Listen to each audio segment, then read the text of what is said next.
What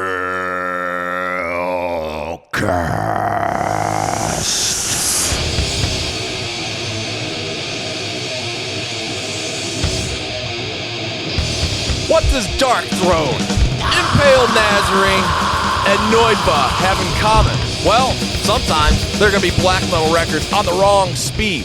Because this is HELLCAST, and we've got plenty of stuff happening. Like Dawg, looking a lot different today. Yeah, he kind of lost the muscle. Lost the muscles. Now, don't make me make an American ass out of myself by mispronouncing a Scandinavian name once again. So please, identify yourself. And why are you here? Well, I'm Jørgen. You guys may know me. I do the Nattskog YouTube channel, webzine. I run AHPN Records and have a whole bunch of bands. And, you know, me and Reaper have been saying we're going to figure something out at some point, and now is that point, so buckle the fuck up and get ready for some good metal stuff. Sweet. Well, before we do any of that, we've got to address an elephant in the room, and that is that big schlong on the table lit right there burning. It's going to get too small. It's not going to be impressive anymore. And that is our dick candle, because this episode is sponsored by the dick candle blower, Dennis Baca. Sorry, man, I butchered your name. I'm majorly a dick. And so are you. You are this week's dick candle blower from the Reaper Metal Patreon, the fan club, that is, where we honor our fans by blowing out a dick candle for you. So let's give this one good blow. Look at that. Steaming. Smolder. Pure metal smolder. I'm missing Dawg doing that. I only got to see him do it once, though. That's going to be his regular task. So, hey, if you're interested... Yeah, that's the highlight of my week is Dawg blowing a dick candle.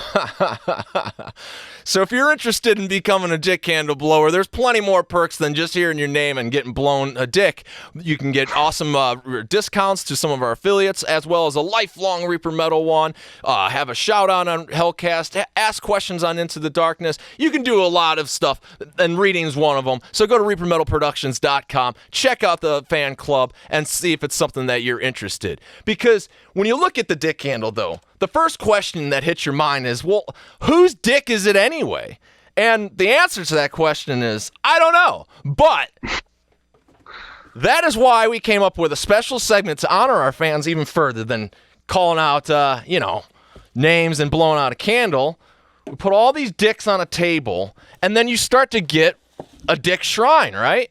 And if these are going to represent our fans and we don't know whose dick it is anyway, well, then we might as well find out whose dick it is. And that's why you're here, Jørgen. That's my give back to you. You are the first whose dick is it anyway. So we will find out your testimonial, so to speak, throughout the course of this episode. Because you picked such a bad day to do it, man. It's fucking cold in the UK. So you mentioned, though, having a record label and doing bands, and then also being on YouTube. So what exactly do you do on YouTube? Just talk about metal. Like, what do you do in particular? Yeah, I guess the main series, I do 90% of my videos, they're called 10 metal bands you haven't heard but should. So just stuff that I check out, just doing reviews and stuff, underground labels putting out cool stuff. And I'm thinking, you know, hey, people should be listening to this stuff. It's good stuff. Rather than seeing the same band 100 times on everyone's socials and wherever else we may talk about records, I'm figuring, why not just throw some of the shit in the mix? Right. And that's more or less it. Well, as somebody that, I have not always keeping that close of an eye to everything that's coming out this year or whatever, but I wanted to take the opportunity for you to showcase what you do, because you do kind of pay attention to what's going on more currently. So you have a best of 5 2020, because 2020 is fucking wrapping up, man. It's crazy to think. So everybody always does that. Oh my God, the best of 2020. The year's already over in January with this album. So what do you got for us? That's a number one of the best of 5, according to you. So am I going from best to 5th best? Because I just kind of put a stack of records here. Yeah, it really doesn't have to be in any order. Probably isn't. Well, I'm going to go for the tape first, because I was a cheapskate and bought the tape for this one, which is the new Butcher album, 6 Goats Carry My Chariot. They're from Belgium. This is on Dying Victims. Just really good kind of black and speed stuff. Nice gallopy bass, good fast drums, evil sounding stuff. You know, if you dig all the black thrash stuff and want some kind of Iron Maiden-y gallops to it, then Butcher's where you want to be at with that. So that's definitely my first up. I figured I'd also showcase Midnight, and sorry to all the folks at Hell's Headbangers now that Midnight have been seized from you. So I've always thought of Midnight as just like a Hell's House band, and the record is good. Gotta give it to him. We've got some nice death doom solo thus from Finland on a $20 spin. So if you dig, you know, Crypt, Spectral Voice, those kinds of bands, solo thus have that kind of haunting, very Finnish sound, which segues nicely into Golden Light, which is a US project, I'm pretty sure. Nice raw black metal, something that I figured I'd get some raw black metal in before Dawg chases me away for bringing this shit on the show. But yeah. I think it was the Crybaby. It's got balls to it. It's not just kind of whiny, sad riffs. It's got some power to it. It's really good stuff from Golden Light. Debut release on Iron Bonehead. Oh, Iron Bonehead did it? Yeah, they did. That one was February. They don't put the dates on things. It's just 4 tracks, like 40 minutes. But yeah, Iron Bonehead did that one back at the start of the year. And then this one I think is a bit more predictable from Sepulchral Voice, the new Black Curse record, which a super group of a kind, I guess. Got some pretty prolific musicians like Spectral Voice and Blood Incantation members. Really nasty Black and Death, really kind of visceral, fucked up kind of thing. So, you know, if you like black or death metal, you'll probably like this a lot. So yeah, check that one out too. That was 5 records that I blistered through in lightning speed. Dude, we need more of it. It's a lost art. Too many ahs. How you doing today, guys? In a world of YouTube, yeah, it's just like, get to the fucking point. So that's perfect. And I have heard none of those records, I gotta be honest. Really? I'm familiar with the bands, but yeah. Have you not listened to the new Midnight one yet? Oh, I'm sorry. Yes, I forgot about that one for a second there. Yes, I did hear that. Butcher is the one I think you'll really dig out of those ones. You know what? I might be lying on that one. It does, like, because, dude, it gets to a point, like, some of this shit just, like, blends together, or, like, when you were saying a lot of that, I was more so thinking of the labels involved. So, like, Dying Victims, and it's like, oh, yeah, that description would fit a Dying Victims release, you know? What's interesting... Yeah, of course, just, like, kind of good old-school 80s heavy metal. Did he do the free pin and sticker with the tape on that one? Yeah, I have don't actually know if you can see it here, but I do have a corkboard with all my pins, because I'm such a fucking nerd, I won't even wear them. I just put them on a board and look at them. Hey, it's better than sticking them in a box and forgetting about them like I've done for years. Yeah. I figured that, you know, I can enjoy them without risking the loss of anything that I love, so. Right. Well, how about we've been talking about black metal, so why don't we hear some of it? Oh, yeah. This piece of shit is back. Literally, this record player, if you've been following HELLCAST, fun fact, is that this record player on the right speed is at the wrong speed. Because speaking about Athanar, there was a very short-lived radio program that I did with them called Reaper Metal Radio. We did it for Gimme Radio. And one of the things that made it short-lived was that, like, it was just the execution. Like, it wasn't like what Athanar wanted to do, and I actually was really interested in the idea of doing it like true radio style. And so we were going for that. I was like, well, I have the technology to do it. You know, we can run it into a board, because it was just like literally come up with a playlist, and then like they put all the music in there, and then it's like. He's like, I don't know if I can really comment on records that I didn't just hear the song. You know what I mean? So we wanted to add that dynamic. And when we tried to do so, we're playing the record, and it's just like, that's like really minutely off, a little more higher pitched. So it has definitely come to fruition, because these Sony record players right here, make sure you definitely see it. So this is a disclaimer. Records on the wrong speed come informative and warning that if you have this Sony disc or this Sony record player, I have 4 of them. All 4 of them, wrong speed. It's all like a semitone higher. So don't buy these pieces of shit. Get yourself a real record player, like an Audio-Technica that you got to set up. Yeah, I've actually got an Audio-Technica with a nice customized slip mount because I'm a real... Good, because, yeah, it's a better record player than this piece of shit. So, with that disclaimer out of the way, let's hear it really, really, really on the wrong speed. At 45 RPM, which I gotta imagine is going to be pretty interesting for Darkthrone. Yeah, this is going to hurt. Do you think it's going to be Fenriz and the Chipmunks or Raging Awesome? I think it's gonna go past Chipmunks. It's gonna be like Fenriz and the Dog Whistle or some shit like that, man. Well, we definitely got to start on side B with all that dick talk with Where Cold Winds Blow. Yeah. Because any blowing definitely that can continue to happen on this episode will be very nice. But I'll put it in the middle of it because I don't remember enough if it had a intro or whatever. So here we go. Fenriz and the Chipmunks. I'm anticipating. Yeah, it's gonna hurt, this one. It's fast as fuck.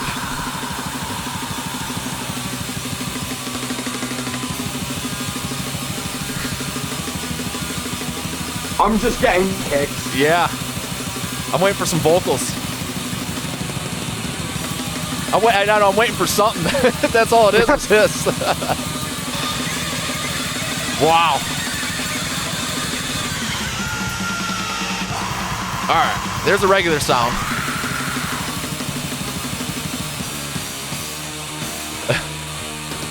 Where's the vocals, damn it? I don't know, he doesn't sound too... It almost sounds right, or not right. The vocals haven't changed too much, it's just the kick. Yeah, it almost just like retained. It's almost like made the like it became the producer saying, "Look, guys, you got to speed this up. It's black metal." Like, and it gave it that. Like, it somehow retained its some black metal quality. Like, the speed kind of like went to a tempo that would be. The vocals didn't get too crazy. It wasn't really Fenriz and the Chipmunks. I guess like stuff like that is pretty lo-fi. It's not like what's going to happen. The sound quality is not going to be condensed already there, I guess. Do you really think there's ever going to be anybody that is that bored of hearing the same album over and over that they're going to even take this segment and run with it and then like, you know what, I'm going to get to know my record collection all in the wrong speed? I've done it by accident quite a few times and got some really interesting results. Yeah. As well as nearly tearing a stylus off my turntable, as I was telling you earlier, by playing the completely blank B-side of a Crucified Mortal 7-inch. Speaking of a dick. Like, I forgot that there wasn't a B-side, so all I just hear is this fucking scrape, and it's like, okay, I need a new stylus. Cheers, Reaper. Really good gift.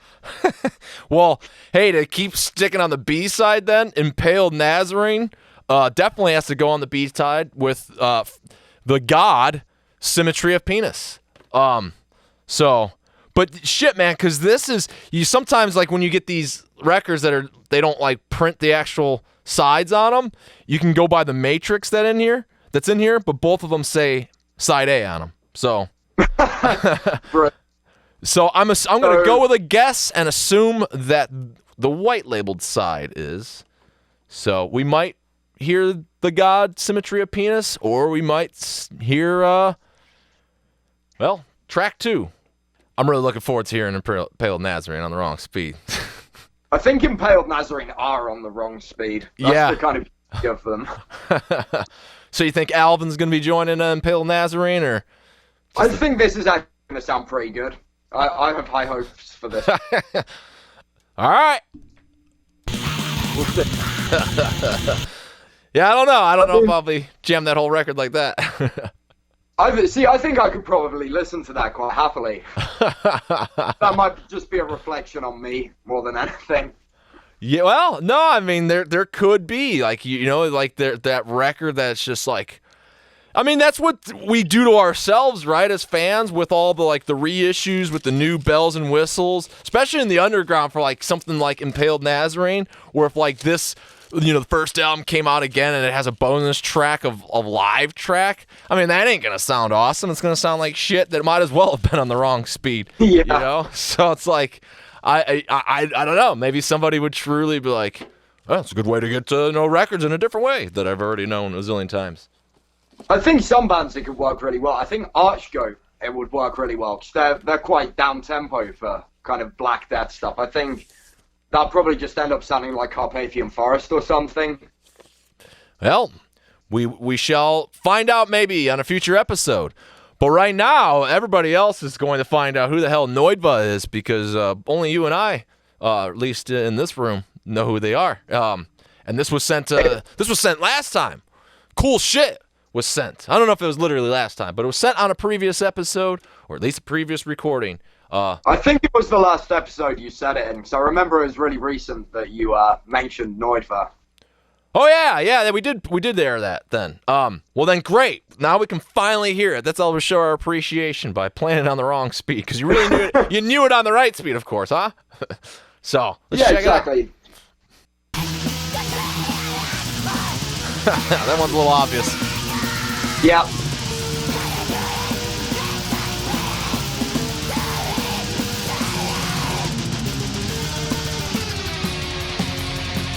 Oh yeah.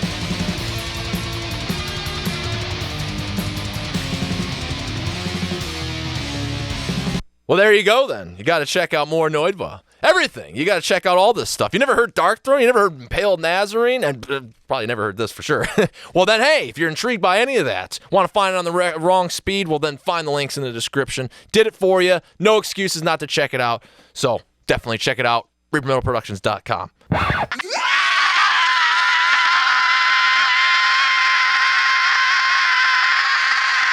As you kind of can probably tell, maybe you can't, maybe you can, there's probably a little bit of a generation difference. And I want to use that as an opportunity, because we talk about that a lot on this show, is like old school things and that. You know, Dawg always brings up like Possessed being the founders of death metal, and you know, we do a lot of like the classics. And I totally wonder though, because I've seen it, especially that like what is there, like, you know, when you become an adult and you essentially like have no idea what's going on in like a school year, like you run into a kid, you're like, oh wow, you're still in school and it's, you know, early August, like when the hell did that happen? Like you're just totally removed. Well, I think like there is definitely like something in a younger generations, maybe not yours, maybe like this or that, where I've definitely seen, at least for Venom, that there is, you know, whatever age it kicks in, where people are like, fuck Venom, I want real black metal, like, you know, Dark Throne on the wrong speed. So, like, for one, being a HELLCAST fan and knowing, I would like to hope that at least you kind of know where I'm going with this conversation. Would you say that there are bands within, like, the scene that would be, like, you know, your Dark Throne or whatever that's, like, your classic that is generationally, you know, removed now, and people are like, yeah, fuck that band. I want something new. Yeah, I mean, the obvious kind of point was, I mean, I'm 22, so I was born in 98, and holy going fuck, to school, man. Yeah, I know, I'm a kid, but yeah. yeah, going to school when I did, there was sort of the two kind of factions of alternative kids. There was the kind where I fell into, who thought Iron Maiden was still the coolest thing in the world, and we just kind of pretended we were in the 80s. And then you've got the kind that were listening to, you know, Slipknot and Linkin Park and all those kinds of bands. Ouch. So I think it just kind of like, so I never got into the like emo craze or whatever people were into, with all the kind of, you know, the bands with the hair like this, and yeah. I think you and Dawg did a thing about that anyway, the kind of floppy hair bands, right? Well, and yeah, and that seemed like though that was like that was kind of kicking in when I was leaving high school. I'm like 12 years older than you, so like, what is that? Did that become like a huge thing? Because that is my removal though. Like people were like doing this shit, and it's just like, yeah, you know, you just wanted a jackass and cut it off, like, fix your fucking hair, put it down the middle, asshole. where it's like, I don't know if that ever did like take off, and like, because it seemed like too, like they were like pop punk kids that were like turning exactly, emo, that kind of stuff. You know, all the Okay. kind of whiny bands with the kind of my girlfriend broke up with me, yada yada yada kind of shit. There's got to be some sort of like, you would think anyway, expiration date where something just gets too old, where it's like basically like watching a silent movie. I mean, I love silent horror films, but most people don't. I was gonna say I'll happily watch like Boris Karloff movies and stuff, so I can't really talk about old films either. But you know what I mean? Like it does for the general public does get to a point where like it's too old. So it's just like there's got to be a point where Maiden or something's gonna expire. No, It's funny you say that. Now I'm not one for gossip or naming names, but I'm just gonna tell a simple name them all. a simple anecdote of I was just on Facebook doing just as you do, posting records or some shit. And I see a status from some girl who I just know from a festival or something. And she was like, man, Iron Maiden and Judas Priest really suck. Those kinds of bands are overrated, just blown out bullshit. And I've never hit the block button faster in my life. Like, there are a few things that will offend me. Like, I watch some pretty fucked horror films, any of that stuff. But someone insulting Iron Maiden, that shook me to my core. Well, I kind of do, though, on the show. I mean, I guess because it's from a fan point of just like, I want to hear about other shit, give some other cool heavy metal a chance.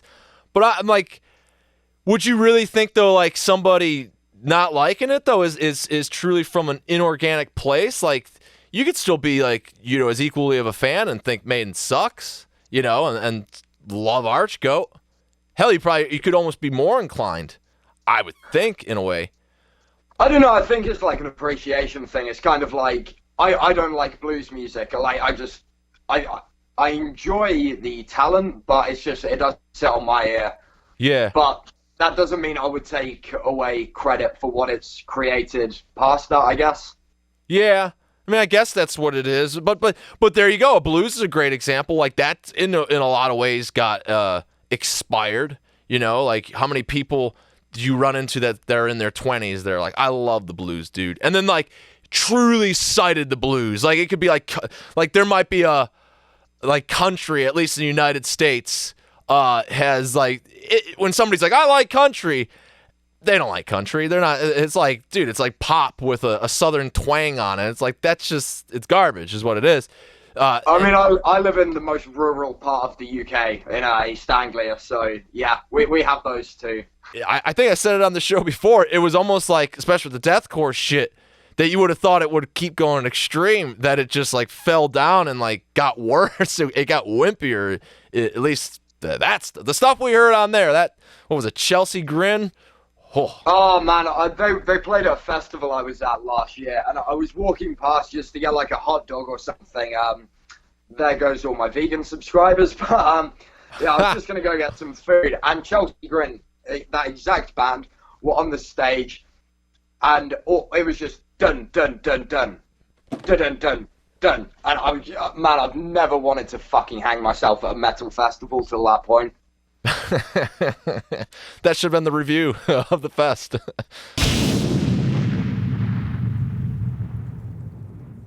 Well, with that fascination of old records and stuff, then comes this week's Album Wars. Totally taking advantage of an opportunity, because I could never have this album war with J-Dawg, who is not as big of a fan, and that is Annihilator.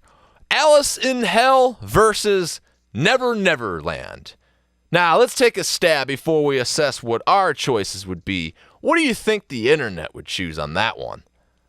I think the internet's going with Alice in Hell. Yeah, I would think so. So, me personally, I'm going with Alice in Hell. How about you? Yeah, well, that's the funny thing. I think the internet's going to go with Alice in Hell. I think that's a cult classic for the time especially. And I was going to go with Alice in Hell when we were talking about this earlier. And I've just decided I'm actually going with Never Never Land. And really? That's my final answer. All right. How? Yeah. And here's the simple thing, which is nostalgia. I do think Alice in Hell is probably a better album, but Never Neverland was the first Annihilator album I heard, and I think that's what's for me. Well, you know, what interests me though too is, well, something to point out about Annihilator is that, like, I would choose it, yes, because it's got a lot of the demo era stuff, and at least in my head when I am slightly cringing through, oh God, what the hell is his name? Randy Rampage, right? He's the vocalist on Alice in Hell? You know, I could not tell you off the top of my head. Right, it doesn't matter. I'm pretty sure, though, that, like, I prefer the Jeff Waters, you know, monster vocals from the demos. Oh, yeah, definitely. I'm like, man, Annihilator would have been far more intense if it had vocals still with that Jeff Water did, as opposed to, I mean, dude, like, maybe not Randy Rampage and not the records that we're talking about, but, like, Set the World on Fire. That's a record. The guy has a lisp on that one. Like, I don't know. Annihilator and vocalists has always been, we'll just say, an interesting ride. Yeah, I mean, I think they're a riff band. Like, they're a band you listen to if you want a really fucking catchy riff. That's where I stand. Where do you stand on new Annihilator or current? Yeah, crucify me if you will, but I still enjoy most of what Annihilator are putting out, probably from a guitarist perspective. But yeah, I think they have some really killer hooks and stuff. Maybe it's been a bit watered down. Maybe it's not quite as good as it was. But no, I think they've still got some worthwhile material coming out. So if Annihilator had a new album coming out next week, you'd be like, "Fuck yeah, waiting in line, going to get it." Nah. Nah. But, not that good. No, I mean, I think it's more like if I'm going through my local record store and it's like, okay, $5 new Annihilator album, I'm going to see what that's about. Okay. I'd imagine that's everybody that's listening to later Annihilator. It's like, yeah. I mean, have you, I think I've said this on the show before, like, I want to meet that guy that's like, dude, one of those bands that just has the best fucking discography ever is Annihilator. Untouchable. Love it. Demons. Great album. That guy can't exist. Yeah. There's no fucking way. I don't think you're going to meet that guy anytime soon. Because Demons, what was it? Refresh the Demon. The solo album that Jeff Waters did. Which is like, which playing what I just said, it should have been awesome. It should have been like Alice in Hell speed riffs with monster vocals, but no, it was a god-awful Jeff Waters with a drum machine 90s style. If you remember. Yeah, it's not what it could have been. But that's like, when did they redeem themselves? Like, that was like awesome. Like, so because like, what's after that? Well, I have a sort of big void between the first 2-3 albums, and then I think in about 2008 they did Suicide Society, and I think that has some really good tracks on it, but not from the same kind of good as the first couple albums. I'm talking more the kind of stuff you stick on when you're kind of having your morning coffee, more than like, oh, I want to listen to a really fucking phenomenal record from start to end, and that's my day. It's still within the tone of what I would think somebody would describe Annihilator. Like, yeah, there's just never that, like, fuck, you know what I mean? There's like, the elitist. It's not a passionate fandom. Yes. You even if you see someone with a patch, like, and that's what I think is going to be the internet response. Is probably Alice in Hell, but it's almost going to be, there's going to be people being just kind of like no contest, I would think. I mean, maybe Never Neverland, but because that's even got like, some of the demo era was left over for that album, if I remember correctly. I do think if it wasn't for the fact that I had that Annihilator album about 2 years before I ever bought Alice in Hell, so it sat with me a lot longer. I think without that, it would have been easily Alice in Hell. I think I am being swayed by nostalgia here. Well, you're actually right about well, not right or wrong, it doesn't matter, it's all opinion, but I'm in the same camp as you, because actually, I would say the Annihilator album that I actually enjoy most is, oddly enough, Carnival Diablo. And that is because it's the first album I ever heard by him. And so that first record, Syndrome, definitely has a play. And it's because of that I'm very interested to you, dear viewer internet, what you think for this week's album war. Annihilator. What was it? Annihilator, Alice in Hell versus Never Never Land. I mean, neither of them have awesome album titles, but I would definitely say Alice in Hell is a way better title than Never Never Land. I think you're gonna have a good chunk of viewers just saying, I don't fucking care. After the dissection and grave ones. I know, that'd be great. I can see people getting in like a fist fight over the first two, the Somberlane especially. I think if someone was like, oh, I think the Somberlane is a pretty shitty album, I can see someone getting kind of stabbed over that. All right, well then, see, now let's take this opportunity, because like you did make a mention that, yeah, like Dawg here bringing up black metal, we hit black metal on wrong speed, like there isn't enough love for black metal on the show. I think it's largely because between, the guys on it, it's not a huge passion of ours, so you don't always get the dose of black metal that I do know listeners like to hear about or talk about. So I'd like to take this opportunity to even discuss it a little bit more, and really just as simple as that. Now but I also wanted to give you that FaceTime because you have a black metal band of your own. So go grab your record and let's take a look at it. I do indeed, and there's probably no point in me doing this because it has one of those unpronounceable names, but it's Sickly Anglican. Hopefully Reap will stick some kind of link to my Bandcamp or something where you can check it out. This is the last record, This Hollow Land. So if you like kind of the more raw side of black metal, like very primitive as opposed to the kind of flowery stuff, then it's more that kind of thing.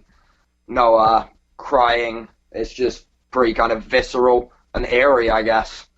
Sweet. That does, definitely sounds better than crying. So but just now, to talk more about black metal, dissection is an interesting dynamic to throw into there, because would you really consider them full-on black metal? That's a weird one. It depends. It's like, is it the old definition of black metal, where it's more about the spirit and the belief behind it? Or is it more, are we going for, does it sound like the Norwegian and French bands of the 90s and early 2000s? So I guess it depends. But no, I think Dissection, definitely, I'd call a black metal band.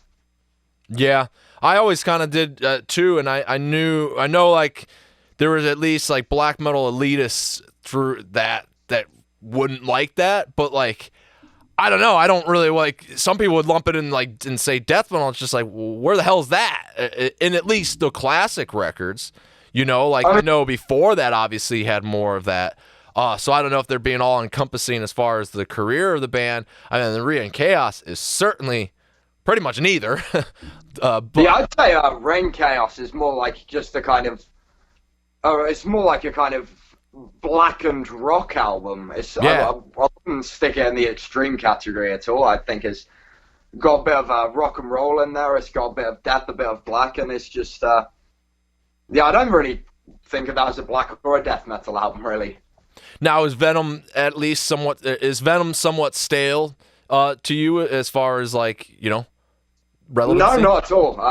I'm a big fan of, Venom, Hellhammer, Celtic Frost, and then, of course, like Volcano and Sarcophago and Sepultura, like the first two albums and the previous bits. So, no, I'm not burnt out on the first wave stuff at all, and I was born a good decade after it happened. Right. So, yeah, it's always just interesting how that stuff lasts, and then like what is it in the air that like makes classics remain classics? Because even we were talking about Maiden or things like that, and I'm be much happier to talk about something a little more of the underground sense, and that is like the black metal scene and the classics that are in there. Obviously, the Norway scene is a huge one, but that because one of the things behind like, admittedly saying I'm bored of talking about Maiden or something, it isn't like that it sucks.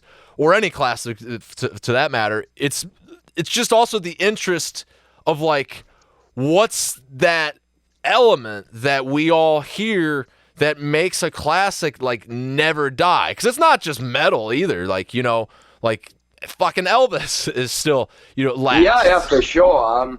And I never figured it out. I guess with a band like Maiden, doing what we do, kind of like doing a podcast, what can you say about Maiden that no one's ever said on a podcast? Probably nothing. Right. But I guess for me, like talking about bands like Hellhammer especially, it's just that kind of teenage, we want to make music, we're not very good at it, but fuck you, we're going to do it anyway. There's something about that I think appeals to humans. Yeah. That just spirit of, I'm going to give it my all regardless of if my all is good enough for what you expect, I guess. But do you think, too, like, one of the things that's, like... Because it's like, I think, at least with the Norway scene, like, some of it's like... that one in particular is a little bit different than maybe, like, 80s thrash or something, which would have equally honored this statement that of basically setting the bar, like, to a level that's pretty much unachievable for those who would follow, or at least they would just always be, in a way, not like truly looked upon, but you know, subject enough as cheap imitations of it. So it's like, especially the Norway scene, when you give, because it's a lot of visual goes into it. Like you said, a lot of it is the belief in it as well. So I guess it's harder to dismiss those days when people were truly, you know, getting killed or having actual rivalries that are no joke, that it's like that kind of dissipated. A scene, at least none that I'm aware of, is even really doing that. And it's almost like, at least for black metal, if you're going to now stand beyond that, like, how are you going to do better than that? Now, do you think that has any relevancy with the at least classic in, you know, in a black metal sense, or? I mean, definitely black metal is a genre that thrived off being dangerous. Like, I mean, we've all read stories about, like, early blasphemy shows and the shit that happened. It's that element of, this is something we shouldn't be messing with. You know, like, when you had video rental stores and you'd have that horror movie with a case and it was just so graphic, you'd be like, I shouldn't watch this, so I'm going to go and buy this right now. Like, I think some of it just comes down to things like that, maybe. Yeah, for sure. I wonder, too, the influence, though, of, like, because that's almost, in a way, lost. Like, I'm oblivious to how, being on Spotify, but, like, I know that people, like, generally listen to playlists that are, I guess, made by users or the platform itself.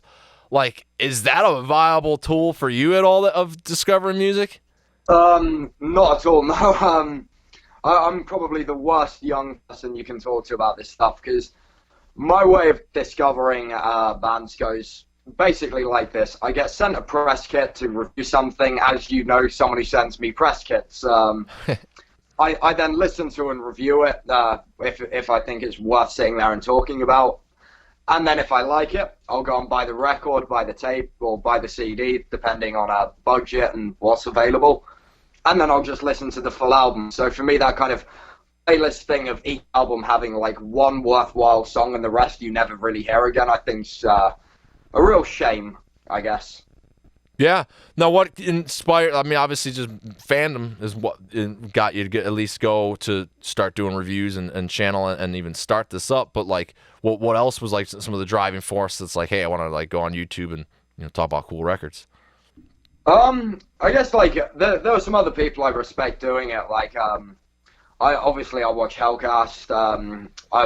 Infidel Amsterdam was probably the first one I remember, who I actually got to do a video with, which is pretty cool. But I think I took the idea of, so these days everything's done on social media, right? Like, I'm sure a lot of your business is done through social media, I'm guessing. Mm-hmm. And so I was like, okay, take a band like Solo Thus, obscure band from Finland. Most young people, like my age especially, are probably not going to check them out unless they appear in like Spotify, as you said. So I figured, hey, if I can get this stuff on YouTube, something that's sort of brings the old school thing of like having an LP into the new school of talking on YouTube. I figured that would be kind of a cool way of meeting grounds and not letting things that matter die, I guess. I really like that, and that's actually really why I wanted to continue to highlight this whose dick is it anyway kind of theme. So if you're watching this and you're 40 some minutes into it and you're going, fuck yeah, this is great, keep doing it, well then share those comments, because that's an attempt on my end. Like, you know, I would always describe myself as like a generation that's in between, you know, old enough to remember the old school way of it, young enough to adopt the new mentality of it, where like when any of this digital world of like the, you know, underground metal, a long time, a lot of it's getting more and more embraced, but would still seemingly like poo-poo some of the stuff. And it's like, you know, we gotta kind of advance with what society kind of forces us to advance with if our passion's going to survive. You know what I mean? Like, it can't always be Xerox zines, because if, you know, be that a preferable medium or not, that could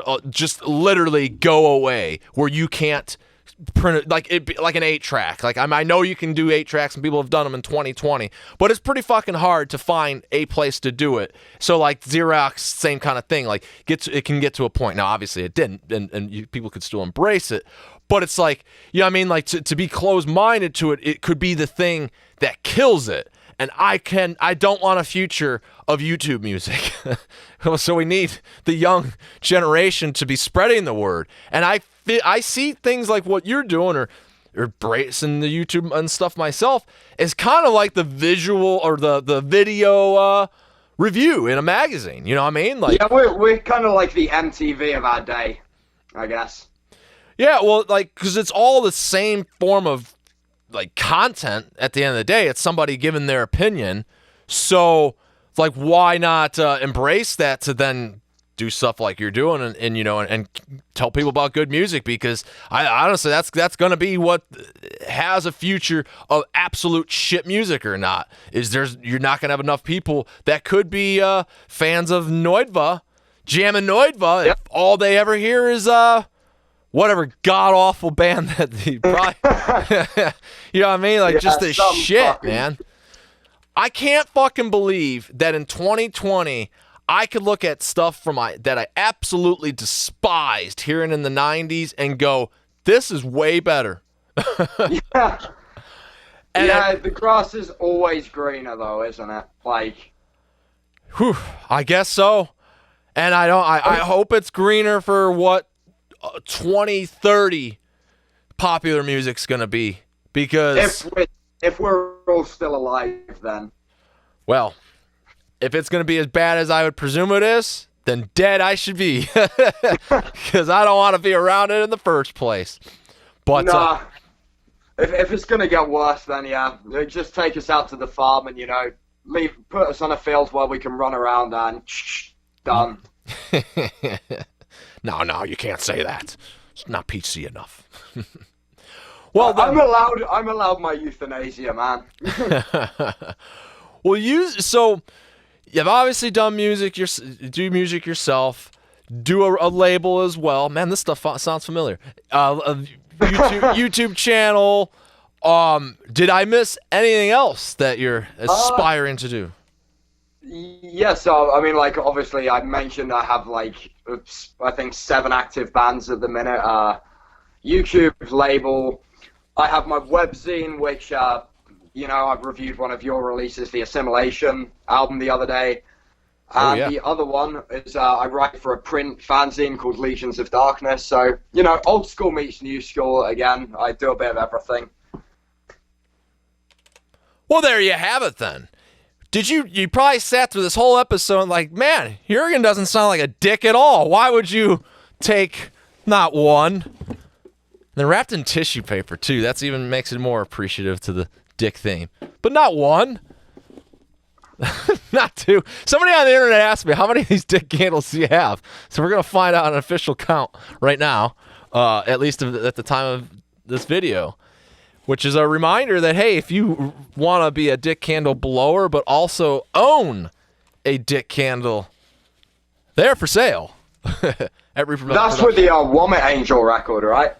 Yeah, you could, or do it that way and buy the package deal of the Vomit Angel record with it.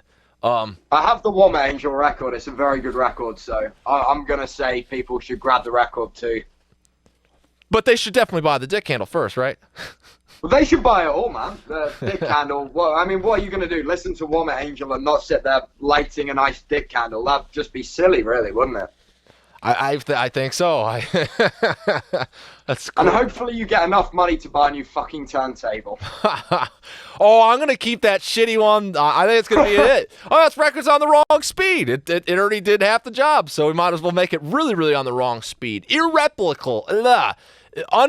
Unable to be replicated. How about that? I can't spell English. It's my first language. At least now as well, if you put it on the right speed, you can't get accused of like clickbaiting the video. You can be like, actually, no, that was 32 RPM. Fuck off.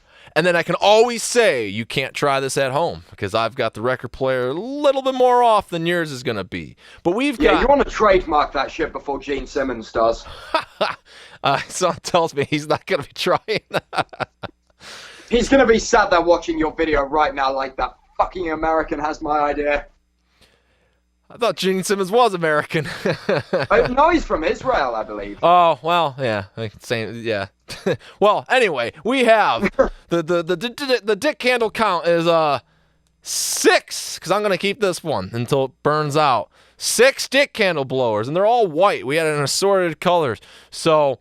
there's the arrangement of dicks for our Hall of Fame of dicks. Not everybody's got their own name on one, but we've got enough people on the fan club that we can keep talking or calling out and then continue to feature. So, like I said, if you like this Whose Dick Is It Anyway segment, or better yet, special edition episode, well then let it be known in the comments below. But hey, when you're there, do everything else while you're there. Subscribe, like, share. Was there anything else I forgot? I don't remember. Because if you do all that, we'll have everything we need to talk to you next time.